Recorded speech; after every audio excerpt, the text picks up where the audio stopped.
Hi friends, ನಾನು ಈಗ egg bhurji ಮಾಡ್ತಾ ಇದ್ದೀನಿ. ಇದು ಉತ್ತರ ಕರ್ನಾಟಕದ ಎಗ್ ಬುರ್ಜಿ.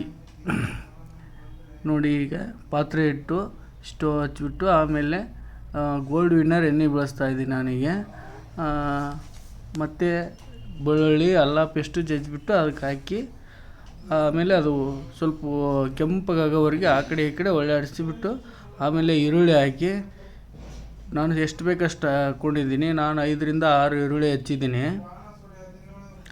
ಮತ್ತು ಹಂಗೆ ಸ್ವಲ್ಪ ಕೆಂಪಾಗೋವರೆಗೆ ಆ ಕಡೆ ಈ ಕಡೆ ಒಳ್ಳಾಡಿಸ್ತಾ ಇರಬೇಕು, ಸ್ವಲ್ಪ ಸ್ಮೆಲ್ ಬರೋವರೆಗೂ. ನೋಡಿ ಫ್ರೆಂಡ್ಸ್, ಈಗ ಆದಮೇಲೆ ಇನ್ನೂ ಸ್ವಲ್ಪ ಬರಬೇಕದು. ಮತ್ತು ಆ ಕಡೆ ಈ ಕಡೆ ಒಳ್ಳಾಡಿಸ್ತಾ ಇರಬೇಕು, ಒತ್ತಾ ಇರಬಾರ್ದು. ಅದು ಒತ್ತಿದರೆ ಟೇಸ್ಟ್ ಬರೋಲ್ಲ. ಹೀಗೆ ನಾನು ಈ ಚಿಲ್ಲಿ ಪೌಡ್ರ್ ಹಾಕ್ತಾಯಿದ್ದೀನಿ.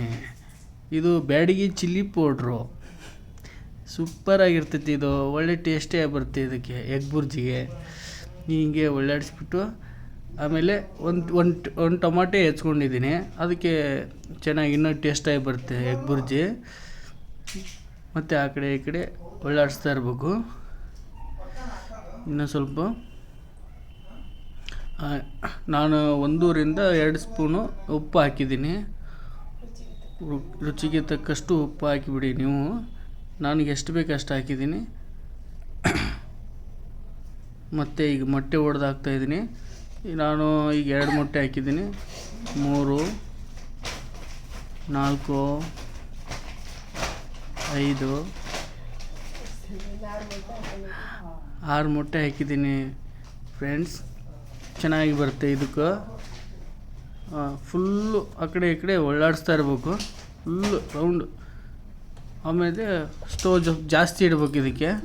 ಸ್ಟವ್ ಜಾಸ್ತಿ ಇಟ್ಟ ಮೇಲೆ ಅದು ಫ್ರೈ ಆಗಬೇಕು. ಫ್ರೈ ಆದಮೇಲೆ ಸ್ವಲ್ಪ ನಮ್ಮ ಸೈಡು ಉದುರು ಅಂತಾರೆ ಇದಕ್ಕೆ.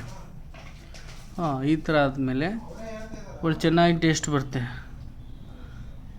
ನೋಡಿ ವೀಕ್ಷಕರೇ, ಈ ಥರ ಹಿಂಗೆ ಒಳ್ಳಾಡಿಸ್ತಾ ಇರಬೇಕು. ಇನ್ನು ಜಾಸ್ತಿ ಹೀಗೆ ನೋಡಿ ಫ್ರೆಂಡ್ಸ್.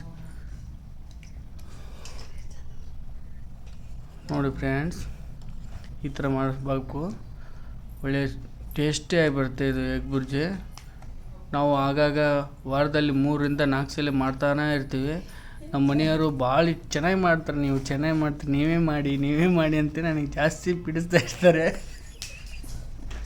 ಅವ್ರಿಗೆ ಇದರಲ್ಲಿ ಮಾಡೋಕ್ಕೆ ಬರೋಲ್ಲ. ಅವ್ರು ಯಾಕಂದರೆ ಸ್ವಲ್ಪ ಲಿಂಗಾಯತರು ಆಗ್ತಾರೆ, ಅವರು ತಿನ್ನಲ್ಲ.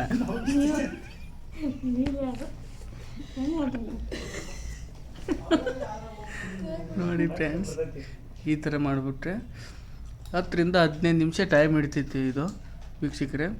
ಚೆನ್ನಾಗಿ ಬರುತ್ತೆ, ಒಳ್ಳೆ ಟೇಸ್ಟಿಯಾಗಿ ರುಚಿಯಾಗಿದೆ. ಇದೇ ಥರ ನೀವು ಮನೆಯಲ್ಲಿ ಒಂದ್ಸಲ ಟೇಸ್ಟ್ ಮಾಡಿ, ಚೆಕ್ ಮಾಡಿ. ತುಂಬ ಚೆನ್ನಾಗಿರುತ್ತೆ. ರೈಸಲ್ಲಿ ಹಾಕೋಬೋದು, ರೊಟ್ಟಿಯಲ್ಲಿ ತಿನ್ಬೋದು.